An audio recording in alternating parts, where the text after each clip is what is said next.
Өкмөт 2016 жылдан бері Кыргызстан аймағындағы жүргүнчү же жүк ташыған оң рөлдүү автоунааларды жолдон ала албай келет. Мыйзам долбоору иштелип чыккан, бирок мөөнөтү гана астыга узартылып жатат.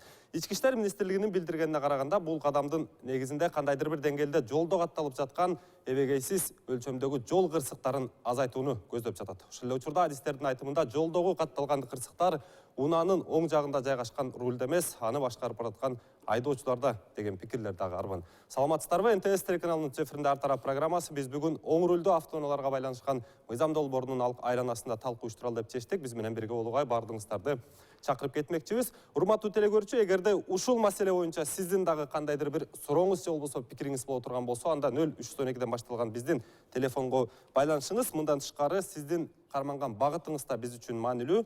Ал үчүн оң рулдүү автоунааларга чектөө киргизүү зарылбы деген суроо узаттык. Сиз WhatsApp номерибизге ооба же болбосо жок деп добуш берип коюуга баардыгыңыздарды чакырып кетмекчибиз. Анда бүгүнкү коноктор менен тааныштыра турган болсок, биздин биринчи коногубуз Кыргызстандык айдоочулар уюмунун төрагасынын орун басары Дүйшөналы Токтокунов жана ошондой эле Жогорку Кеңештин депутаты Алмазбек Эргешев. Биздин үчүнчү конок Ички иштер министрлигинин жол кыймылынын коопсуздугун камсыздоо боюнча башкармалыгын башчысынын орун басары Мыналы Саркулов. Урматтуу коноктор, келип бергениңиздерге баардыгыңыздарга ыраазычылык билдиребиз.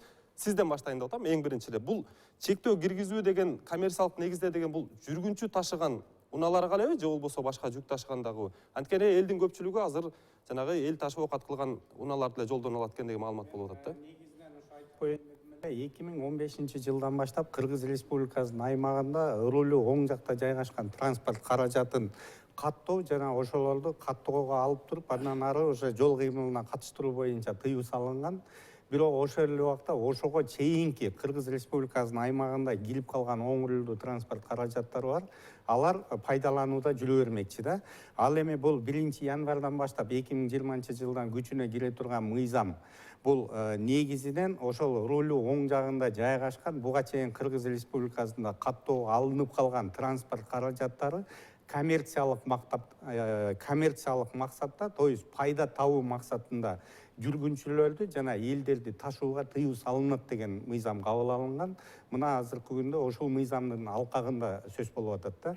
Ошон үчүн мен айтайын дегеним, мына ошол негизи ошол мыйзамдын тегерегинде, же болбосо ошол мыйзамды аткарууда мына ошо Кыргыз Республикасынын өкмөтү, ошонун ичинде мына биз жол кыймылынын коопсуздугун камсыздоо башкы башкармалыгынын кызматкерлери тарабынан эгер ошол мыйзамдын талабына ылайык 1-январдан баштап жүргүнчүлөрдү же жүктөрдү коммерциялык багытта баягы пайда табуу максатта колдонула турган болсо, анда тиешелүү чара көрүү жагы каралат.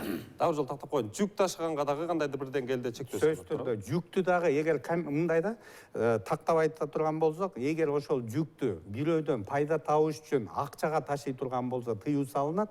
Ал эми өзүнүн баягы жеке менчигиндеги транспорт каражаты же болбосо юридикалык тараптардын менчигиндеги транспорт каражаты ошол юридикалык жактын кызыкчылыгы үчүн пайда табуу максатында эмес, ошол юридикалык же жеке тараптын жеке өзүнүн кызыкчылыгы үчүн пайдалана турган болсо, бул жерде жоопкерчилик маселеси каралбайт.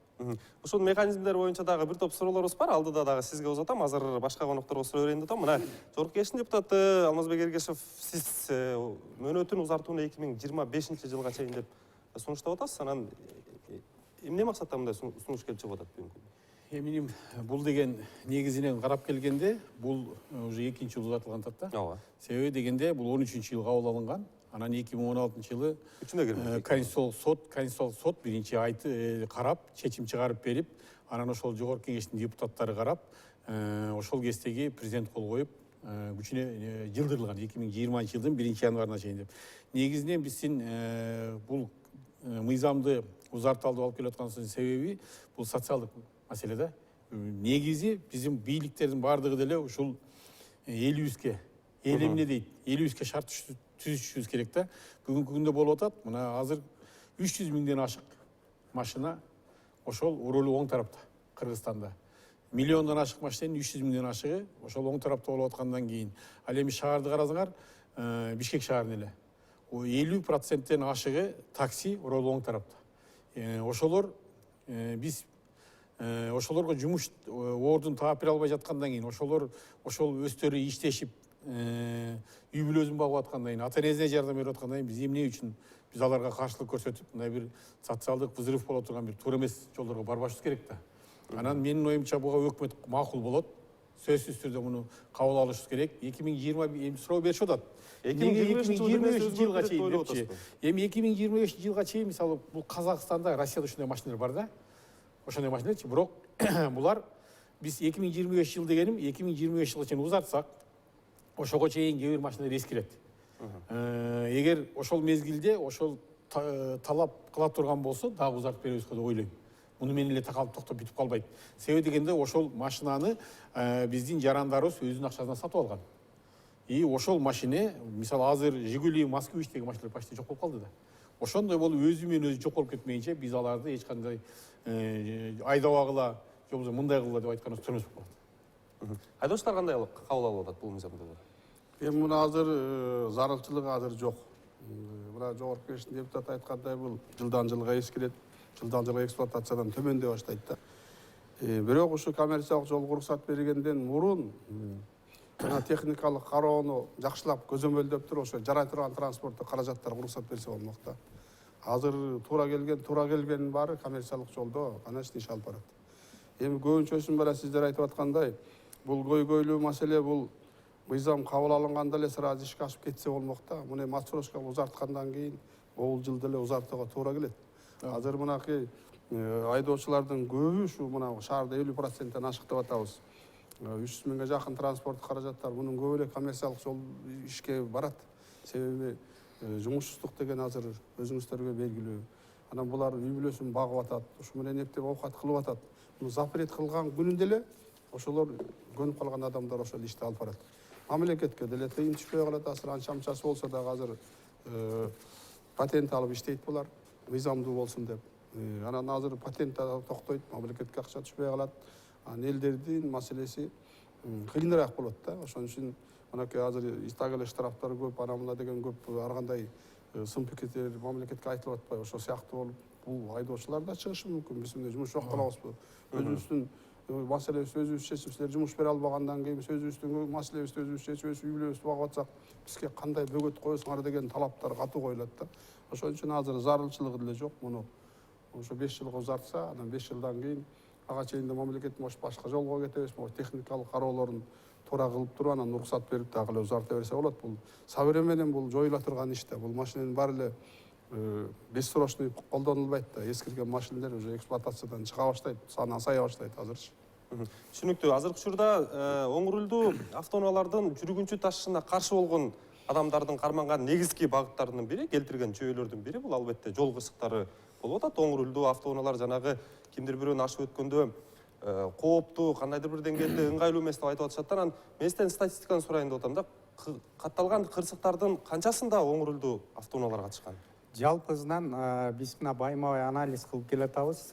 Ошол 2015 жылы Кыргыз Республикасынын аймагына оң рулдуу транспортто киргизүүгө тыюу салуунун негизги баягы максаты ошол оң рулдуу транспорт каражаттар тарабынан катталган жол кырсыгы болгондо, ошол кезде Кыргыз Республикасынын аймагында болуп аткан жол кырсыгынын дээрлик 30%тан 32% ошо оң рулдуу транспорттун катышуусу менен болуп келген. Мына азыркы күндө ошол 2015 жылдан бери мына 4 жыл ичинде Кыргызстанга оң рулдуу транспорт кирбей калды. Ал эми ошол үстү-үстөгү жылдын 11 айындагы статистиканы айта турган болсок, жалпы жол кырсыгынын 24,1% бул оң рулдуу транспорттардын катышуусу менен, каза болгондордун 19,3% бул ошол оң рулдуу транспорттун катышы менен, жаракат алгандардын 27,9% ошол оң рулдуу транспорттун катышы. Көбүнчөсү жана коммерциялык негизде кызмат кылган унаалардан кырсык көп болуп атабы? Бул жерде азыр эми ошол коммерческий деп айта турган болсок, коммерческий транспорт боюнча бу жерде маселе башка да.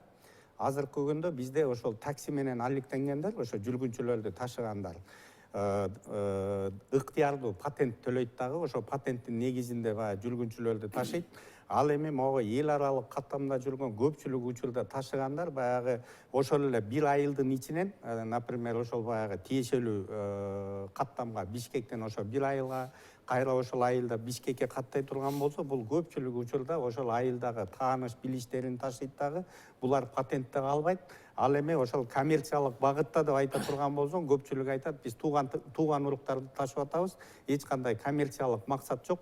Ошон үчүн баягы биз өзүбүздүн баягы жеке кызматыбызга деп, ошон үчүн могу кырсыктын жыйынтыгында ошонун жана мен айтып аткан жалпы 24,1% оң урулдуу транспорттун катышы менен боло турган болсо, анын ичинен мынча пайыз коммерциялык багытта колдонулган машинеден деп туруп айтканга мүмкүн эмес да азыркы күндө. Так айтууга мүмкүн эмес экен. Андай статистика жок.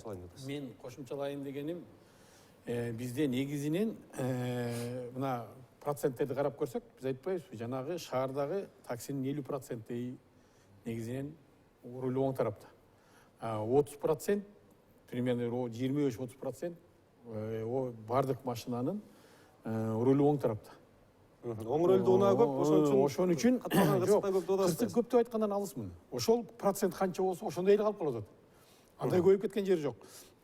Негизинен оң тарапта урулдун, мисалы мына Бишкек Ысык көл, Бишкек Нарынжы, Бишкек Жалал Абад, Бишкек Оштун бул негизинен жанагы көбүнчө мындай резонанстуу болгону, көп кырсык болуп калгандары жанагы минивендер болот да.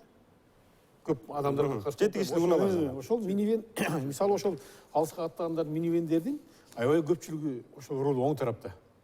Мына азыр негизи мен муну айтат элем да, мына Бишкек Ысык көл жолду ортосун тозуп койду, бетон коюп. Кырсык азайды. Биз жанагы лобсу дешип атат да, встречныйга чыгып туруп лобсу ичкенде болот. Жана кырсыктын неменин адам курман болгондордун немеси. Ошон үчүн биз оң урулдуу машинелерди тыюу салбастан ошол шарт түзүшүбүз керек. Ошол ортосун тозуп обгон кылганда баягы лобсу ичпей турган болупчу. Ошондо болот. Ал эми мисалы шаарлардын ортосунда межгород деп коет да. Ошолордун ортосундагы каттаган таксилердин көпчүлүгү, минивендердин көпчүлүгү бул руль оң тарапта. Ошон үчүн бүгүнкү күндө будан чыгып кетишибиз өтө кыйын. Мына мисалы ошол эле мезгилде мисалы азыр оң урулдуу машинелерди токтото турган болсок, коммерциялык жол менен иштегендерди тыюу сала турган болсок, такси кымбаттап кетиши мүмкүн. Бул элге зыян болот. Биринчиден, экинчиден биз каалайбызбы, каалабайбызбы, запрет кылып койгондон кийин алар такси болуп иштебей калат деп эч ким айта албайт. Иштей берет.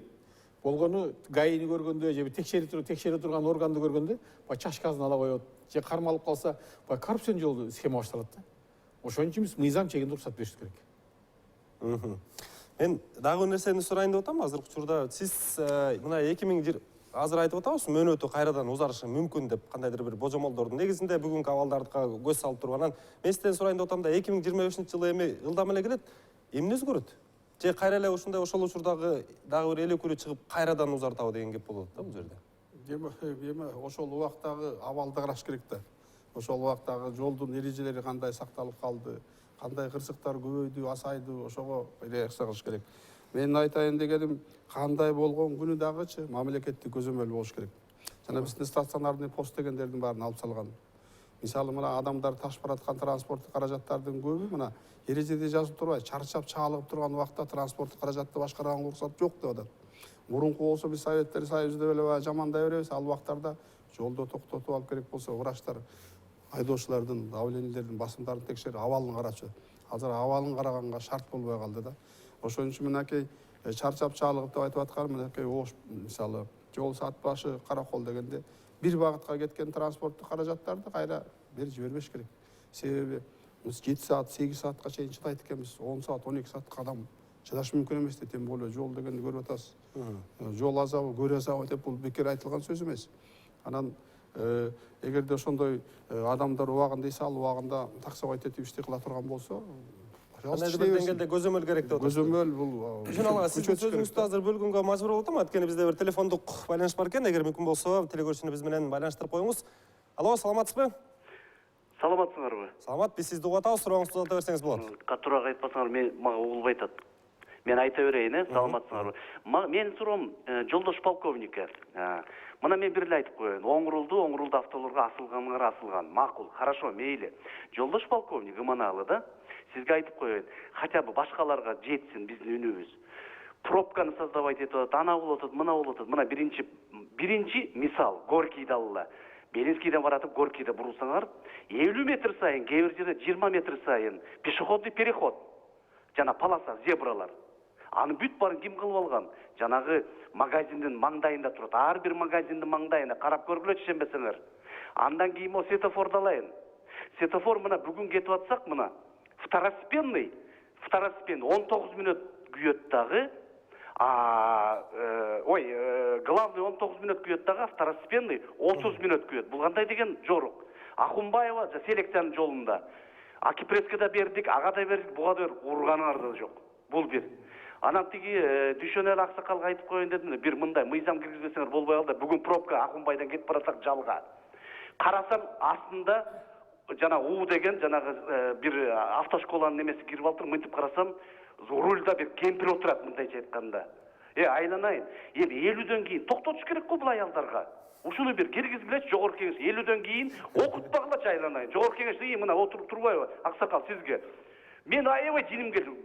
Айттым, уялсаңар болбой. 50дөн ашкандан кийин эми туруп алып бир $1000 таап алып, анан бир Запорожец алып алып, анан ТТК барып эми токтотуш керек да ошондойдун бүт баарын.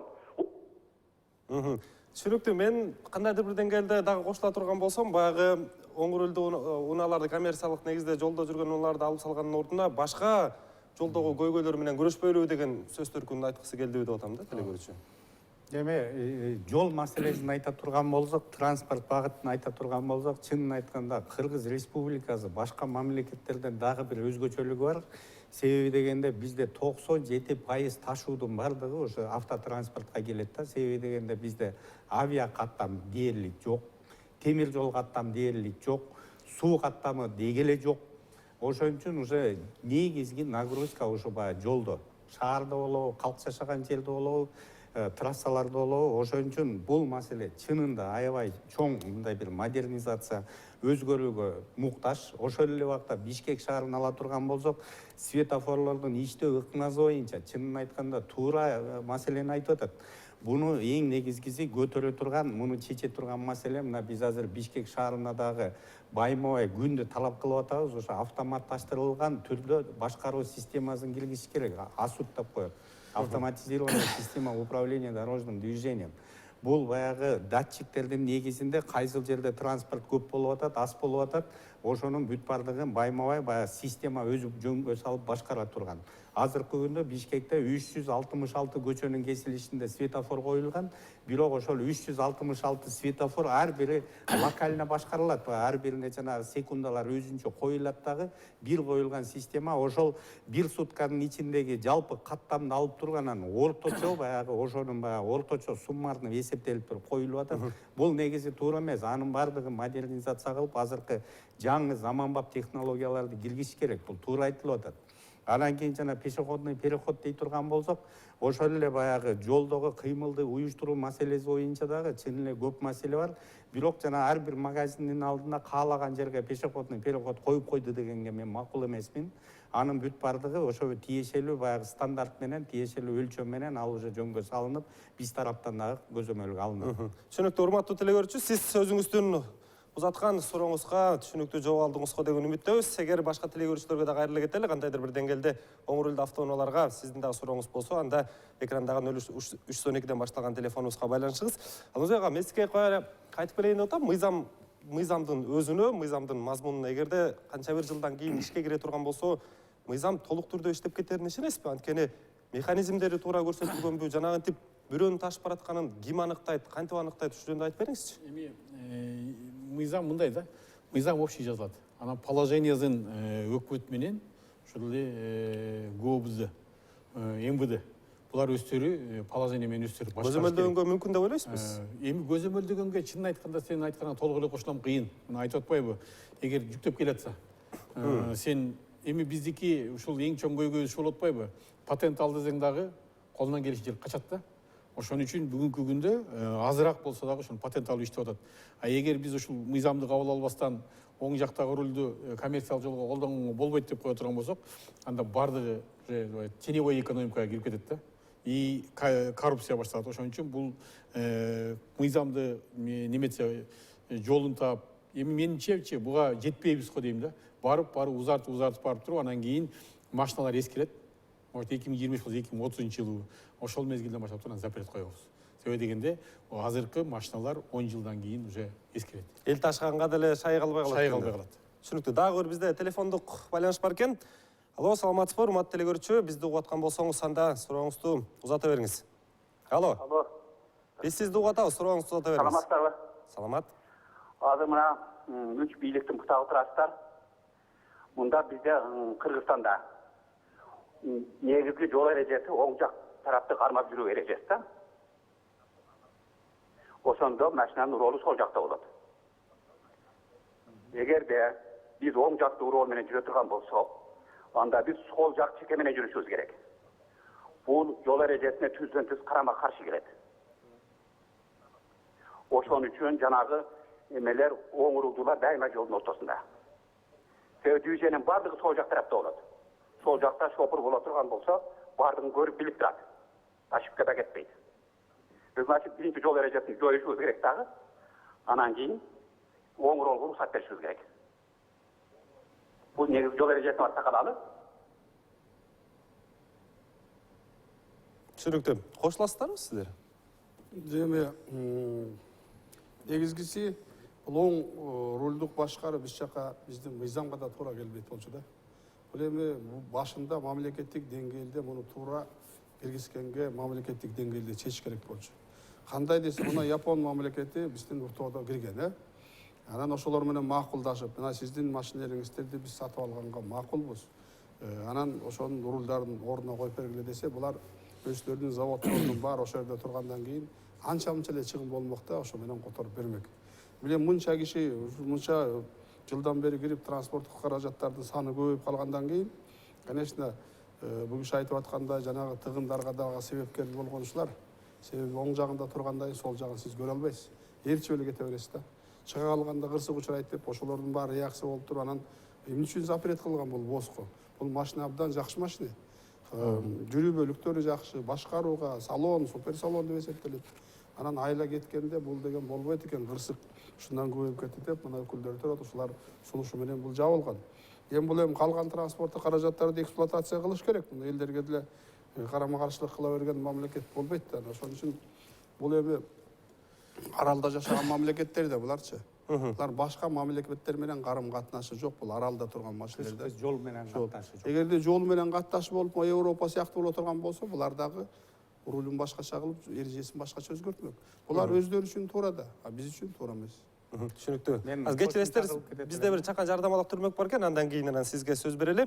Урматтуу телекөрүүчү, сиз НТСтен ар тарап программасын көрүп жатасыздар. Биз бүгүн оң рөлдүү автоунааларга байланышкан көрүнүштөрдү жана мыйзам долбоорун талкуулап жатабыз. Бизден алыстабай туруңуз.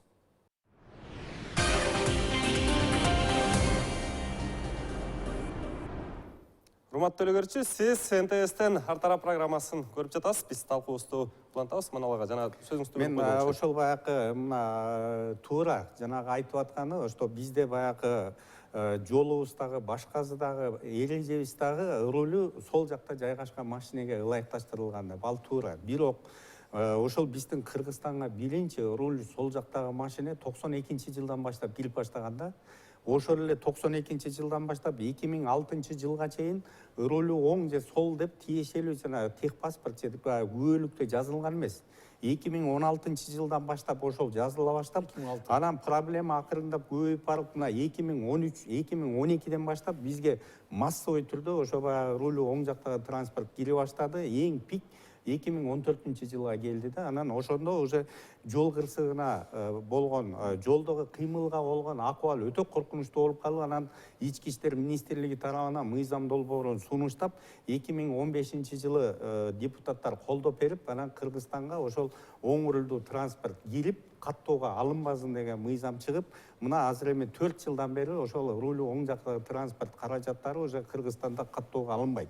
Бирок ошол эле убакта мына чын эле берде айткандарга мен кошулам, жыл сайын транспорт эскирет, колдонуудан чыгат. Ошо менен баягы саны жылдан жылга уже азайып барып, акырындап бизде базымдуулук бөлүк уже баягы рулу оң транспорт, рулу сол жактагы транспорт болот дагы, оң жактагы рулі жайгашкан транспорт каражаттары колдонуудан да чыгат, пайдалануудан да чыгат и акырында баягы утилизацияга кетет да. Манала эгер мүмкүн болсо жанагы механизмдер боюнча түшүндүрүп бериңизчи. Эгер кандай болуп анын киши ташып баратканы, коммерциялык багытта акча таап баратканы билинет жана негизинен ошол баягы мыйзамды баягы бул 2013 кабыл алынып, анан 2016 жылы ошол мыйзам 2020 жылга чейин узартылсын дегенде дагы ошо негизги маселе ошол баягы чара көрүү маселеси, ошонун механизми жөнүндө чоң маселе болгон. Ошондо мына ошо өкмөт тарабынан биз дагы макул болуп, чындыгында ошол коммерциялык багытта колдонгон транспорт каражаттарын биринчиден аныктоо, экинчиден ошого чара көрүү маселесинде көп маселе жаралат деп, анан ошондо биз өкмөт тарабынан макул болуп, депутаттардын инициативасына ошо менен 2020 жылга чейин жылдырылган. Бирок азыр мына 2020 жылда деле ошол проблема калып атат.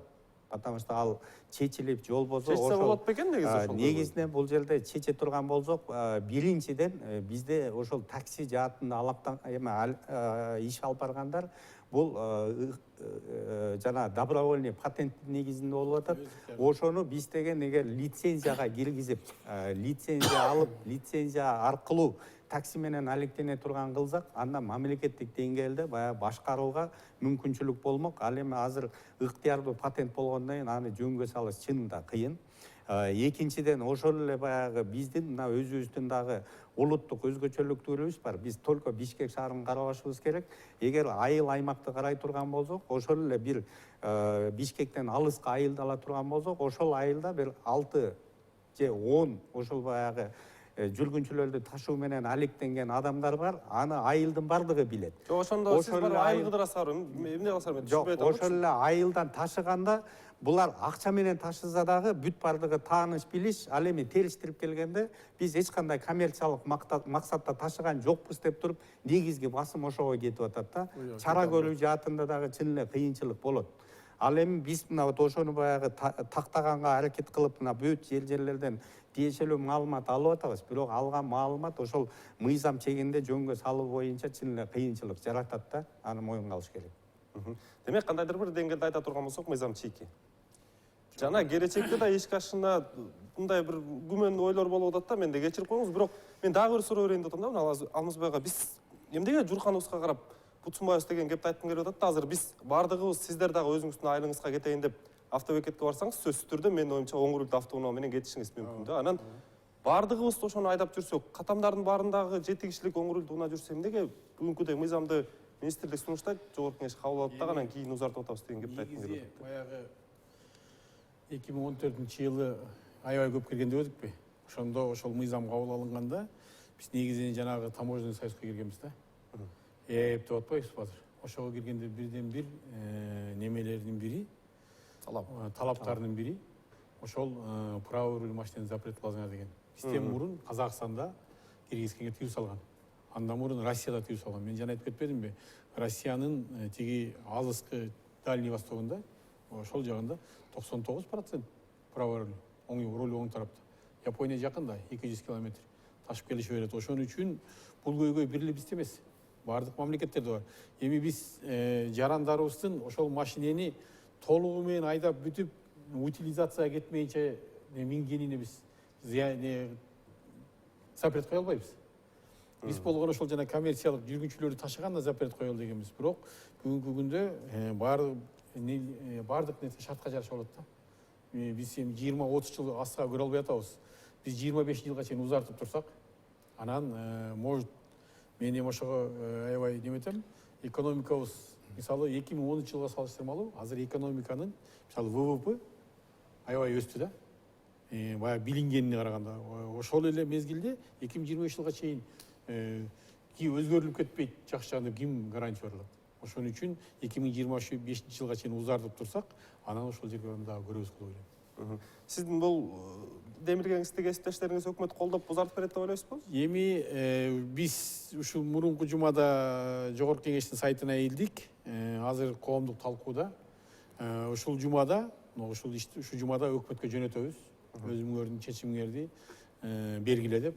Анан кийин менимче өкмөт деле неме деген эл эмне дейт деген түшүнүк бардыгыбызда бар. элге ошончо киши өзүнүн үй бүлөсүн багып аткан болсо баары бир каршы чыкпайт деп ойлойм. Түшүнүктүү.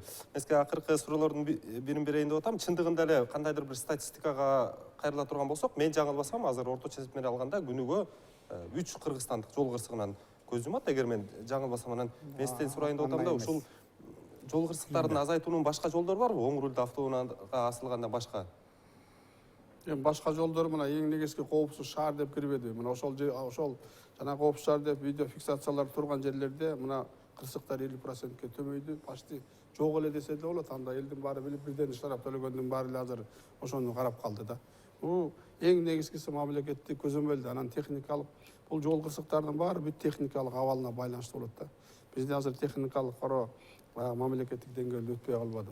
Андан кийин могу айтып атпайсызбы азыр коммерциялык пайдаланылбай анан узартабыз депчи. Эгерде узарта турган болсо, муну атайын ошо жарай турган жарактуу транспорттук каражаттар уруксат бериш керек да. Баарына эле оң жакта деле уруксат бере бергенде эле туура эмес. Жана патент, жана лицензия дегендерди ана мамлекеттик органдарга жүктөп, ошо лицензия берерде кайсы транспорттук каражат ушу жарайт адамдарды ташыганга состояниясы. Ал состояниясы туура келбегендер кантип ал эски, мисалы шалды бар чыккан машинени ташыса, адамдар ага деле түшкүсү деле келбейт, бирок түшсө да кырсык учурашы мүмкүн. Андан кийин жанагы көзөмөлдөп атпайсызбы, буларды карап туруш керек да, булардын абалы жарайбы, жарабайбы деген. Бул мамлекеттик деңгээлде бул ишке ашырыла турган мыйзам деңгээли бөгөт коюлган күнү дагы муну мамлекеттик өзү мына ички иштер министрлиги аркылуу жана жол көзөмөл деп бекер айтылган жер жок. Ошо жолду көзөмөлдөй турган органдар аркылуу ишке ашырылыш керек. Анан ага мына азыркы учурда айтып атат, сизге дагы мыйзам долбоору боюнча кайра сиздердин оюңарды укканга келет болсо керек деп. Анан ички иштер министрлигинин ушул мыйзам долбоору боюнча бүгүнкү учурда карманган багыты кандай болуп атат? Негизинен мына ички иштер министрлиги бул аткаруу бийлиги болгондугуна байланыштуу 1-январдан баштап күчүнө кире турган мыйзамды аткарууга биз милдеттүүбүз. Ошого тиешелүү бул эми жаңы мыйзам долбоору качан каралып, кандай чечим чыгарылып, кандай кабыл алынат, ал боюнча мен алдын ала прогноз бере албайм. Бирок ошол эле убакта 1-январдан баштап биз биринчиден мына тиешелүү түшүндүрүү иштерин жүргүзүп, ошол боюнча иш алып барабыз, күчүнө кирген мыйзамды аткаруу боюнча. Ал эми азыр мына ошол Кыргыз Республикасынын депутаттары тарабынан сунушталып аткан мыйзам долбоор боюнча бизге аткарууга тиешелүү макулдашууга келгенде, мен ойлойм бул жерде жалгыз эле ички иштер министрлиги эмес, өкмөттө бул тарапта дагы алектене турган мына ошо транспорт жана жолдор министрлиги бар, экономика министрлиги жана бир топ министрликтер, мен ойлойм ошол өкмөт тарабынан бирдиктүү позиция менен өзүбүздүн оюбузду беребиз. Бирок ага карабастан ошо күчүнө келген мыйзамды биз аткаруу боюнча өзүбүз иштеп алабыз. Сиздин кандайдыр бир деңгээлде жарандык позицияңызды угууга мүмкүнбү ушул мыйзам долбоору боюнча? Өзүңүздүн оюңузду? Менин жалгыз жарандык позициямы, мен формамы чечкенден кийин сиз менен отурганда айтайын, мен азыр уже официалдуу түрдө мен ошол баягы официалдуу органдын позициясын айтканга милдеттүүмүн. Түшүнүктүү. Мында урматтуу коноктор, келип бергениңиздерге баардыгыңыздарга ыраазычылык билдиребиз. Бул кечиресиз, биздин дагы убактыбыз бар экен, кечирим сурайбыз.